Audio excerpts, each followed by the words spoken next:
Untitled Nerfguy here. Today, something a little older, but I never did a review on it, and it's a fun blaster. So, the Force Accelerator. Welcome to Tag.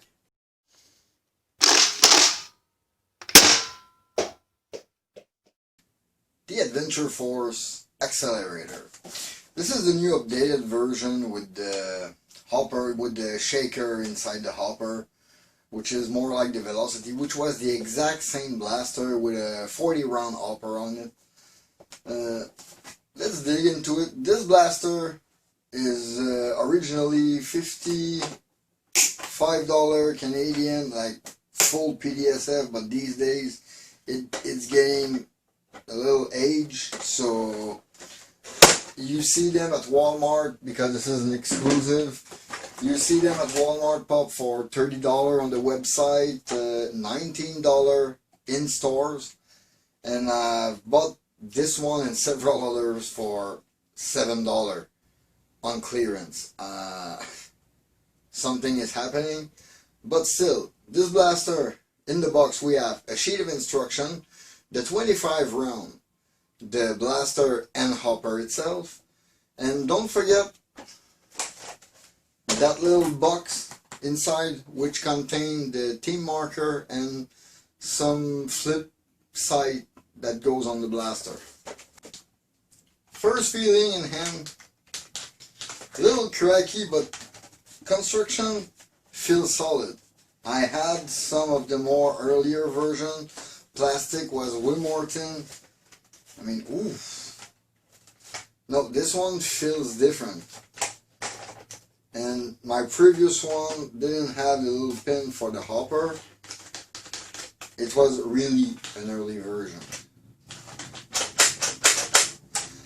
This is a flywheel blaster that's run on 6D batteries.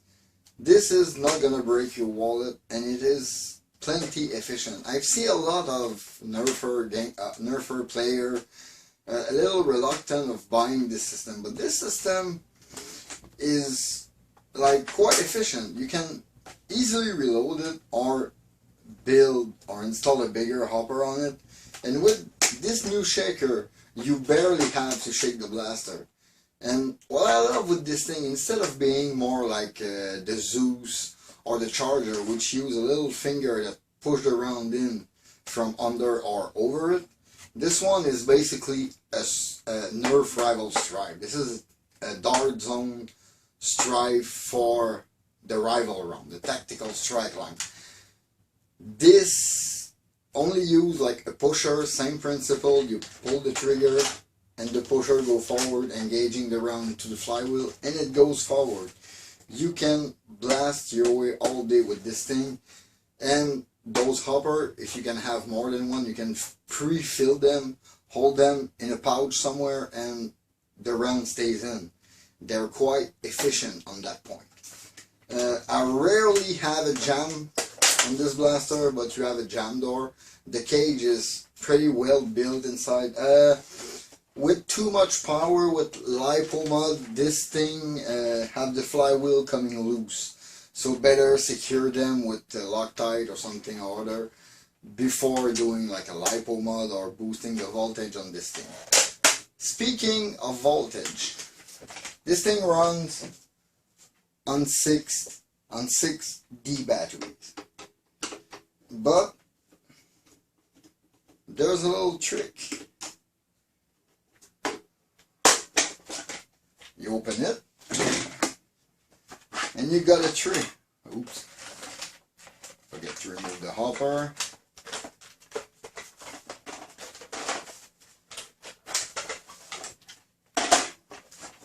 But there's a trick. You take the battery tray, and instead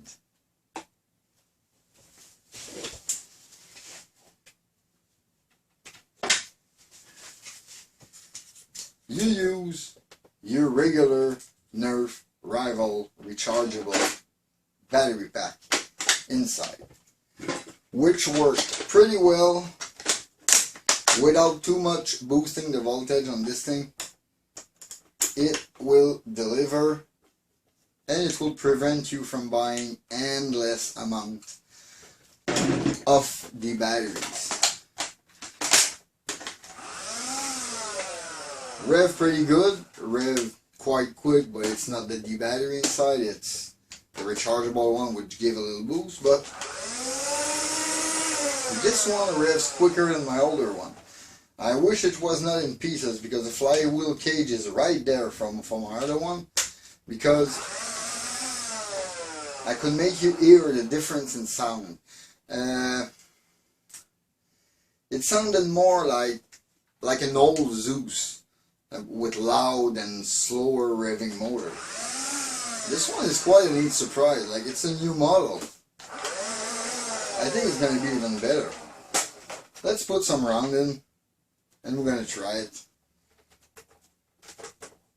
Just putting a handful of pretty much everything. I might have like 20 round inside.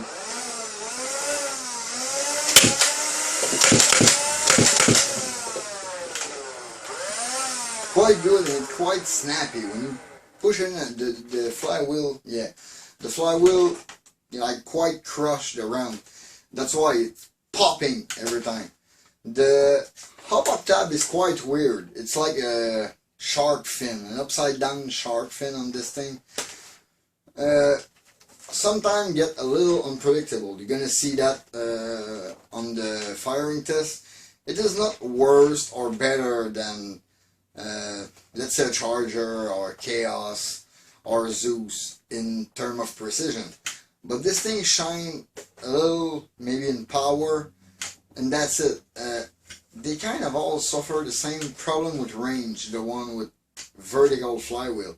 For this thing to be more perfect than this, looking more like an era and with a different magazine than this hopper, would have been perfect. But let's chronograph this thing to have some reading on this blaster.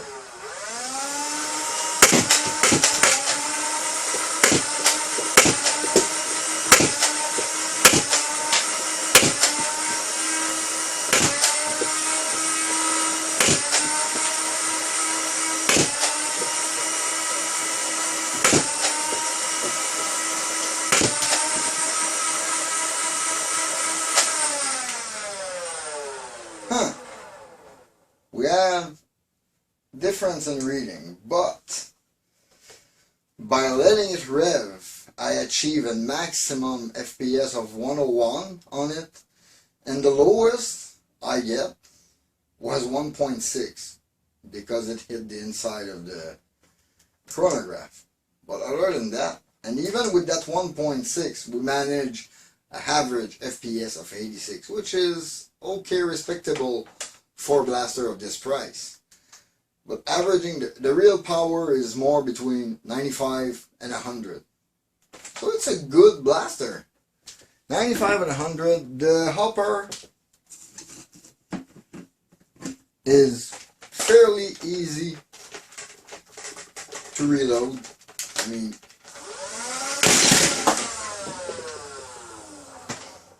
and everything worked. Let's go fire that thing.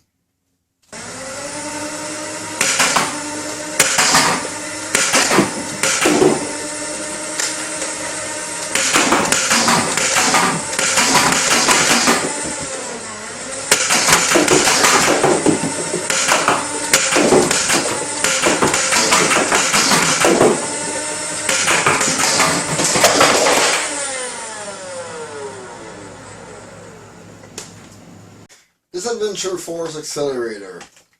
Is it a buy? Is it a pass? It's getting old, it's getting rare, basically almost discontinued, but if you can find one, yeah, grab it. If you don't have it in your collection, I think it's worth it. If you don't want to get stuck, because before, let's say at full PDSF at $55 Canadian, the Zeus was more expensive than that. So back then you had the choice between a Zeus and this one. And this one had the option of having like double the round with this 25 round hopper. than the Zeus. Again, today for like $50, and now sometime you get it at $40, you got a charger, which is still stock with C batteries and 12 round internal magazine. This one is a top hopper, it got a shaker, it's compatible with nerf rechargeable battery pack. I mean, it's a winner. I really think this thing is a winner. Plus, the pusher system is quite easy to mod inside, and if you flip it upside down, you can also fit a regular rival mag in this thing. If you just click the rival mag, it will completely fires it. As a matter of fact,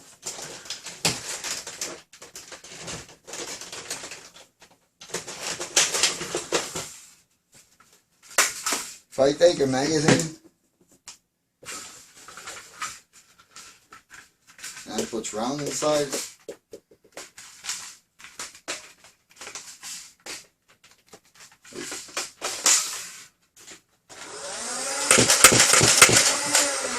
it will fire. Yeah, it looks weird, but let's say you mod it and you reverse this part, you'll end up with something of a nice tactical look if you mod it to look maybe like a Chris Vector or something other. So yeah, this blaster, I think it got potential. These days it's $29 on Walmart website. If they still have some, $29.95 Canadian. I think it's a good go, because at regular price you got a Chrono size Nerf blaster. This one is a flywheeler. Got a good capacity, come with 25 round, very cheap. And if you happen to find it at the price I found it at, $10 and under, like, jump on it. This is a grab. This is pretty reliable. Like I said, besides problem with the flywheel coming loose with LiPo mod, because it's a little too strong maybe for 3S LiPo. This is not, let's say this 3S LiPo is a little too strong for this thing. But with the new shaker, this thing is basically a 25 round velocity, which was an awesome blaster. And it's still great, I think, today compared to what Nerf offer. Okay, compared to an era, it's not that great, but as is, for what it is a good blaster. Yeah, that's about it.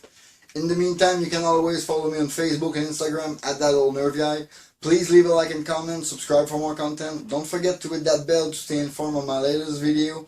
See you next time. Bye.